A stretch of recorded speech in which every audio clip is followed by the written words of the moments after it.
In 1956, inside a Modena hospital room, a 24-year-old lay dying while his father, the most feared figure in global motorsport, stood entirely powerless to save him. Alfredo Ferrari, known to everyone as Dino, uttered words that haunted the Drake forever. "Why must I die? You knew, but you never told me. Why did you and Mother make me if it had to end like this?" On June 30th of that year, Duchenne muscular dystrophy claimed Enzo's only legitimate son, a brilliant young engineer who designed power units from his sickbed, debating technical details with Vittorio Jano regarding a 1,500 cubic centimeter V6 engine he would never see run. Enzo Ferrari, a man obsessed with controlling every single bolt, stood utterly helpless against his son's disease. In the diary where he logged Dino's nightly technical notes, the father penned a final, devastating line. "The game is lost." Yet from this profound tragedy, an unforeseen strategic legacy began to emerge. Enzo vowed that his son's name would never fade, anchoring it permanently to a legendary line of engines and a brand that redefined automotive history. Now let's fast forward 7 years to 1963. Where you and I will watch another drama intersect with this narrative. Henry Ford II, grandson of Ford's founder, flew to Italy, wielding $18 million with one goal: buy Ferrari. For months, U.S. executives analyzed Maranello's operations, audited the financial balance sheets, and drafted a merger agreement that looked completely flawless on paper. The Americans demanded total dominance, the road cars, the racing division, the brand, absolute control. Yet one strategic clause proved entirely unacceptable. Ford demanded absolute veto power over Scuderia Ferrari's racing budget and on-track operational decisions. To the Commendatore, his racing team was no mere corporate department. It was his entire existence. No American executive would ever dictate how he spent track money. After 22 days of heavy, grueling negotiations, Enzo torpedoed the deal in spectacular fashion. He didn't just refuse, he insulted their entire corporate operation, calling their cars ugly, their Detroit plant ugly, before striking a devastating blow directly at the family legacy, telling Henry Ford II that his grandfather, the real Henry Ford, was a giant, whereas he was a mere shadow. Ford's reaction was swift and furious. "If that is how he wants it, we will go kick his ass," he reportedly snapped to those present. This corporate spite birthed the GT40 program, weaponized to seize vengeance by defeating Ferrari at the 24 Hours of Le Mans in 1966, fueling one of motorsport's greatest rivalries. But as you and I dig deeper, we find that very same insult triggered another secret war. Against Ferrari was the spark for an enigmatic masterpiece of Italian engineering.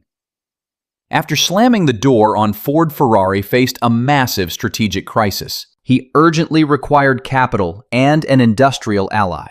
The sole viable route left led directly to Turin, to Gianni Agnelli's Fiat empire. Simultaneously, Motorsport's governing body introduced a regulatory shift that changed the competitive landscape entirely. To homologate any engine for Formula 2, that exact power unit had to power at least 500 mass-produced road cars. For Maranello's low-volume workshop, which handcrafted only a few hundred luxury vehicles annually, meeting such massive production numbers was strategically impossible. But this was no ordinary engine.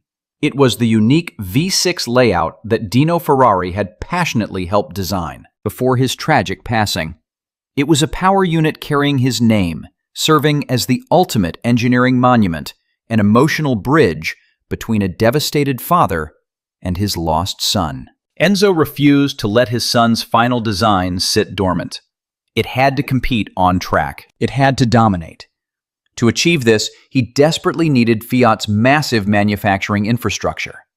Thus, personal grief. An American tycoon's bruised ego and a strict regulatory loophole collided, forging a highly unusual and unprecedented corporate partnership in global automotive history. Ferrari would supply the high-performance V6, while Fiat handled mass production, satisfying the strict requirements for racing homologation. This alliance birthed the Fiat Dino, a vehicle that defied corporate logic, named after a deceased youth housing the raw power of a Ferrari engine. An engineering anomaly that would captivate collectors and automotive historians for generations to come. The complex engineering challenge of adapting this temperamental racing power unit for daily reliable road use fell to the brilliant Aurelio Lampredi, a strategist who had previously engineered Ferrari's dominant Formula One V12 engines, pioneered the legendary Fiat twin-cam, and understood exactly how to optimize airflow in high-performance machinery. The V6 presented a highly unique technical puzzle,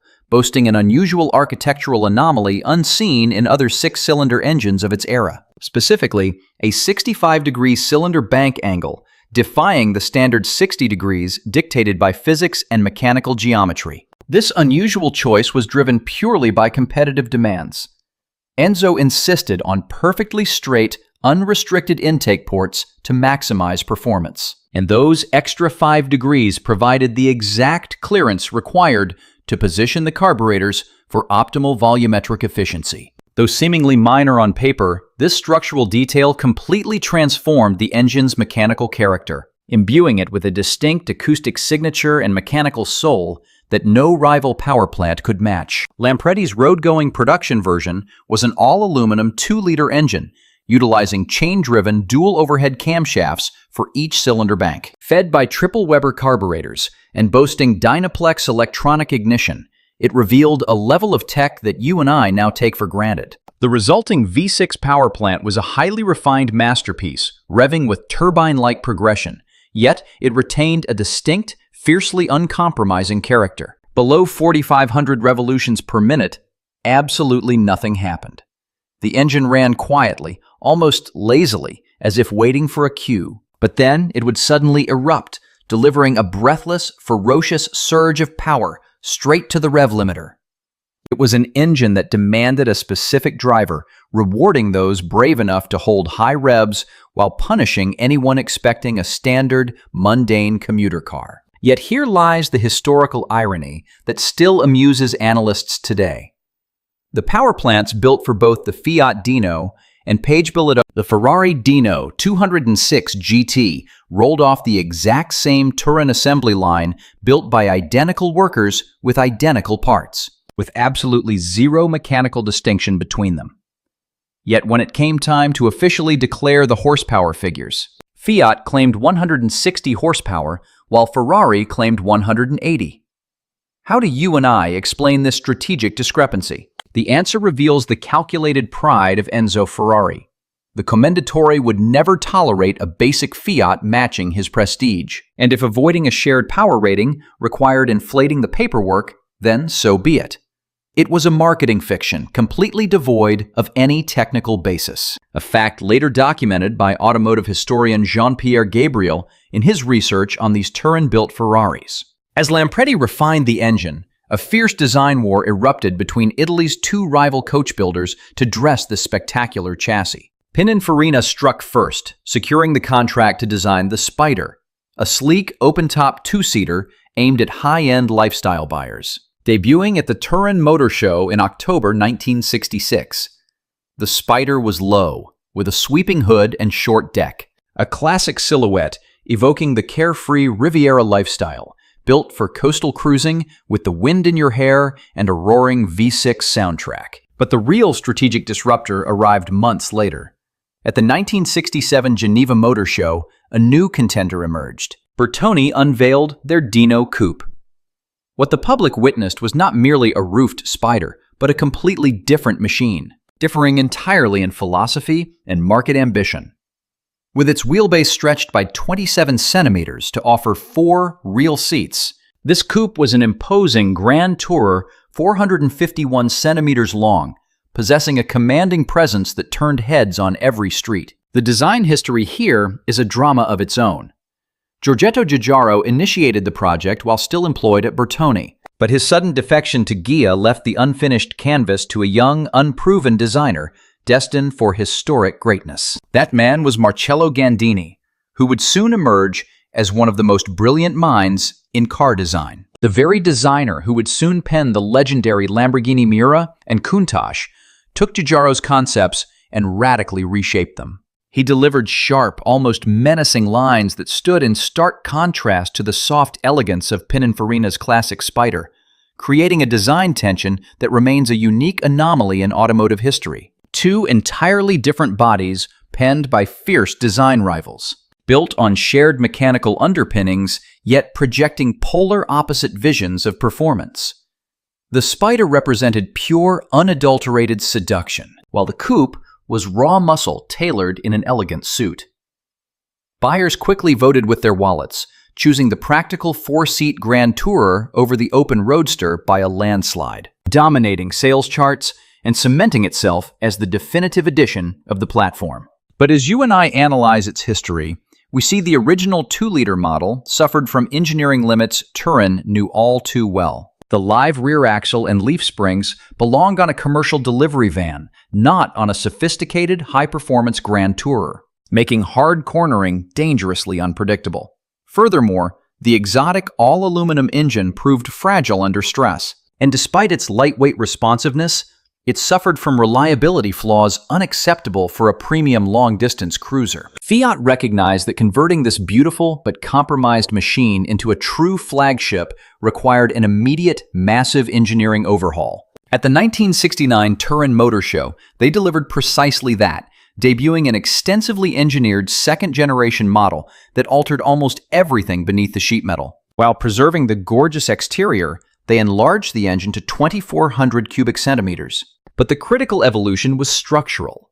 Swapping the fragile aluminum block for heavy cast iron seemed like a regression, but it actually resolved the severe durability and warping flaws that had crippled the early cars. Output reached a genuine 180 horsepower with a massive low-end torque increase that completely transformed the car's driving dynamics, making it highly civil in urban environments without needing to constantly scream past 4,500 revolutions per minute. A sturdy 5-speed ZF gearbox with a dogleg first-gear layout replaced the weak proprietary unit, while highly advanced, oversized disc brakes were sourced directly from the industry giants at Girling, sharing the exact same stopping hardware found on the legendary Lamborghini Miura and De Tomaso Pantera supercars of the era. Yet the true engineering triumph lay at the rear, where the ancient leaf spring axle was finally abandoned, replaced by a sophisticated independent coil spring setup adapted from Turin's elite luxury flagship, the Fiat 130. This single engineering upgrade completely redefined the vehicle's cornering dynamics, delivering a level of high-speed stability and precision that early owners could only dream of. Now let's uncover a historical detail that should send shivers down any enthusiast's spine. In December 1969, the Fiat Dino 2400 was no longer assembled at the Rivalta plant in Turin.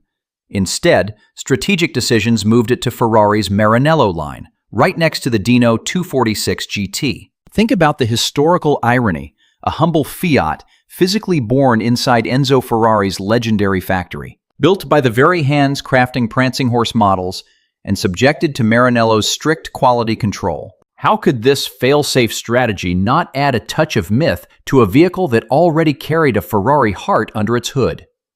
Yet behind this production choice, which on paper was justified by pure logistical efficiency, as engines came from Turin, while coach builders Pininfarina and Bertoni supplied the bodies. In reality, it elevated this Fiat to a level of prestige no other Turin model had ever achieved. Meanwhile, the Dino was about to conquer a completely different stage, far from European auto shows and conventional highways. During its mechanical rebirth, it made a spectacular screen debut. In 1969, the film The Italian Job premiered, the iconic British movie starring Michael Caine. Still hailed as a cinematic masterpiece today, the director strategically chose a sleek black Fiat Dino coupe to represent the menacing mob boss Altobani, looking as sharp and threatening as a tailored suit on a dangerous man. That black Dino dominated the high-tension scenes, where the local mafia asserted its absolute control over the streets of Turin. The contrast between Bertoni's elegant styling and the raw brutality of its passengers forged an unforgettable cinematic image for millions of viewers. If you and I look behind the scenes, the real story is even more fascinating. Fiat offered the filmmakers every single car they needed, adding financial backing on the condition they replaced the famous Mini Coopers with Fiat 500s.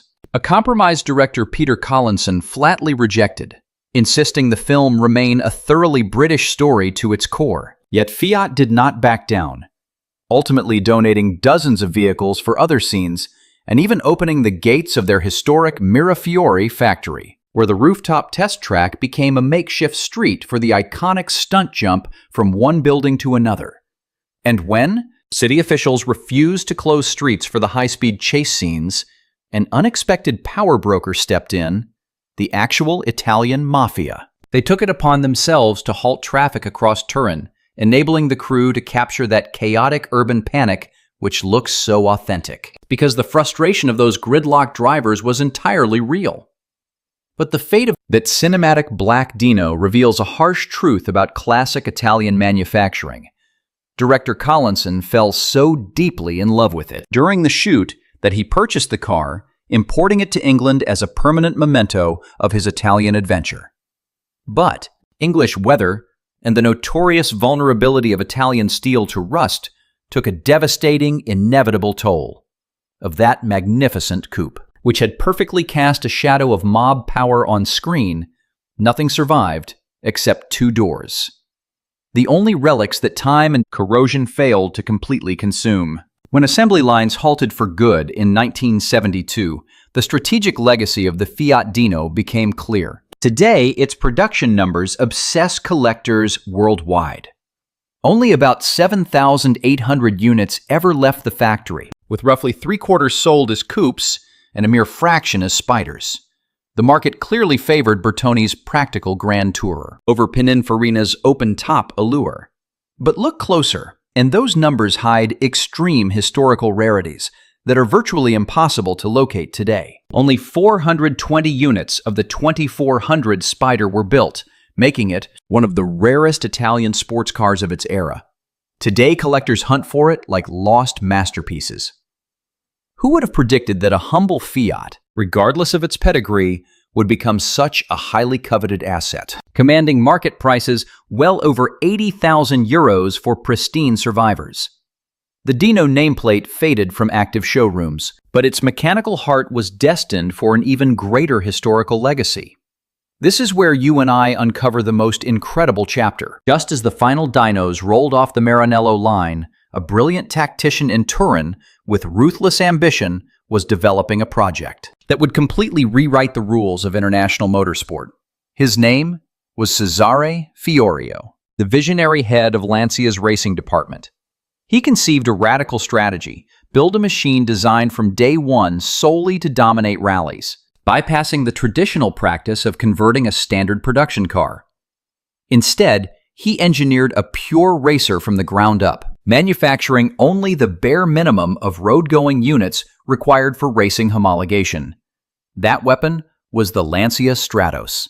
And for its engine, Fiorio demanded the 2,400 cubic centimeter Ferrari Dino V6, the exact power unit driving the Fiat Dino, but now mid-mounted to secure the optimal weight distribution needed for the World Rally Championship's most brutal stages. But securing those engines from Enzo Ferrari triggered one of the most complex corporate standoffs in the modern history of Italian automotive conglomerates. The Commendatore saw the Stratos as a direct threat to his own Dino 246 GT, mounting a fierce resistance and flatly refusing to supply the engines. It took Fiorio's relentless drive and the masterful diplomacy of Lancia's general manager, Pierugo Gobato, to finally break the deadlock. Gobato was playing a high-stakes, multi-layered game, leveraging Fiat executives, who by then controlled both Lancia and a massive stake in Ferrari. Then on February 2, 1972, came the single phone call that changed history. Enzo Ferrari personally called Gobato to congratulate him on the Monte Carlo rally victory, using that strategic moment to promise 500 engines for the Stratos. Yet paper promises did not guarantee production, as Ferrari managers continued to manufacture corporate delays and bureaucratic obstacles. It took until late May 1972 for the first 10 engines to reach Lancia Racing ready for prototype testing. By November 1st, the Stratos made a premature debut at the Tour de Corse, though Cesare Fiorio still lacked guarantees that those 500 engines would ever arrive. Only on December 14th did internal resistance finally crumble. What unfolded next is legendary. The Stratos officially secured Group 4 homologation on October 1st, 1974, launching an era of competitive dominance that thoroughly embarrassed rivals. It went on to capture 3 consecutive world championships from 1974 to 1976, driven by Sandro Munari. The French nicknamed this engineering marvel the beast born to win, because whenever this dominant machine lined up at the starting line, rival manufacturing teams already knew they were merely fighting for second place. The Dino engine, a V6 born from a father's profound grief over his son's tragic death, was originally designed for Formula 2 and adapted by Aurelio Lampredi to meet commercial quotas, but it found its ultimate and purest mechanical purpose inside the Stratos chassis, pushing 320 horsepower in its 24-valve configuration, catapulting the car to 100 kilometers per hour in under 7 seconds. Here you and I encounter a moment of brutal corporate irony. The Lancia Stratos was retired not because it had become obsolete, but due to a political power play inside Fiat, which forced Lancia to pivot to the Fiat 131 Abarth Rally, an ordinary production car modified to boost commercial sales for the Turin industrial giant. The most dominant machine in rally history was sacrificed to corporate marketing strategy, forcefully retired at the absolute peak of its invincibility. Observers who witnessed this golden era simply could not comprehend shelving such a flawless tactical weapon just to boost retail sedan sales. Yet this is how global industry operates. Commercial utility inevitably triumphs over racing romance, even when that romance yields 3 consecutive championships. We must analyze one central question hovering over this entire power play. Who truly won the war for control of Ferrari? Was it the Americans attempting to buy domination with their millions, or the Italians, who played a far more patient, long-term strategic game? In 1969, as the new Fiat Dino debuted in Turin, Gianni Agnelli executed a transaction that permanently shifted the global balance of automotive power. Fiat acquired 50% of Ferrari, quietly securing the leverage that Henry Ford II had tried to seize by force 6 years prior. Most remarkably, the fierce Enzo Ferrari surrendered to Agnelli's terms without offering the slightest resistance, because Fiat guaranteed the one condition that was non-negotiable to the Commendatore: absolute control over the racing division. That was the exact clause that derailed the Ford buyout. Let's look closely at the historic irony the insult Enzo hurled at Detroit in 1963. Sparking the legendary war at Le Mans and indirectly forcing the creation of the Fiat Dino, ultimately boomeranged back onto Ford in ways nobody could have anticipated. The Commendatore strategically chose Turin over Detroit, trading Michigan industrial might for northern Italian elegance. Over the next 2 decades, Fiat steadily consolidated its Ferrari holdings, reaching 90% control of Maranello by 1988, the exact year Enzo passed away at 90 in his Modena home. The Drake departed, taking decades of deep secrets and fierce rivalries with him, leaving behind a highly complicated legacy on a human level, as his private life featured a calculated duplicity that mirrored his machines.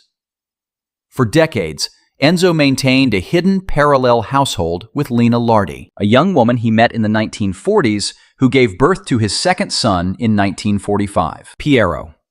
He was raised in absolute secrecy because under Italian law at the time, divorce was illegal and adultery was a crime. The 2 half-brothers never met face-to-face, though Dino knew of Piero's existence and planned a meeting before his illness intervened. In 1975, a major reform of Italian family law allowed Piero to be legally recognized, legally appending the iconic Ferrari name to become Piero Lardi Ferrari, though his existence remained hidden from the public until Laura Ferrari passed in 1978.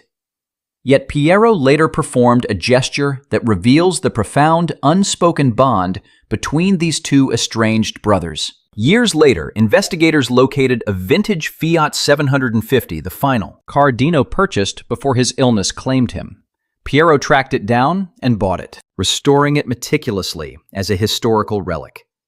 During a rare, deeply personal television appearance on a major talk show, he spoke of his late brother with a profound sense of strategic regret, describing an unbreakable connection to a sibling he never physically met, but felt present every day. Ultimately, we see how Enzo channeled this grief into an institutional legacy funding scientific research. He simply refused to accept that the very disease that claimed Dino could keep taking other young lives, while the medical establishment stood by.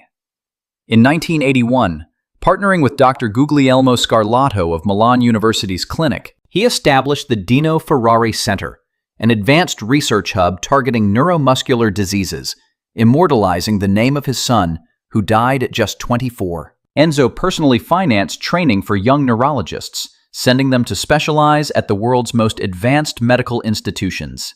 When the supporting foundation was officially established in 1984, the legendary Commendatore assumed the honorary presidency, serving until his death.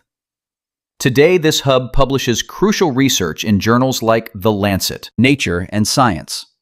Today, Piero Ferrari serves as president, continuing his father's mission in memory of the brother he never actually met. This, you and I must realize, is the ultimate legacy of the Fiat Dino, far transcending mere technical specs, production numbers, and auction prices. This vehicle proved that the 60s market had a massive, unexploited gap between basic family sedans and elite, untouchable supercars.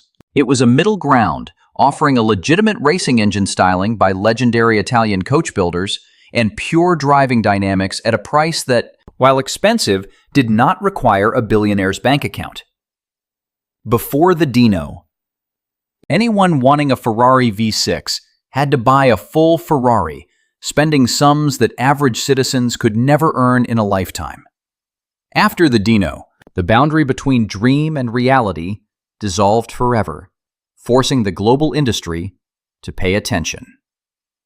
This legend was born from a sporting regulation, an insult between rival industrialists and a father's profound grief. It ultimately donated its powerful engine to the most dominant rally car in history before vanishing, leaving a legacy of human stories that no corporate committee could ever have scripted in a boardroom. If this deep dive made you want to explore more automotive icons that shaped history, let us know in the comments which machine we should investigate next. Leave a like to support our research and subscribe to the channel so you never miss an episode, because the most fascinating chapters of automotive history are the ones still waiting to be uncovered.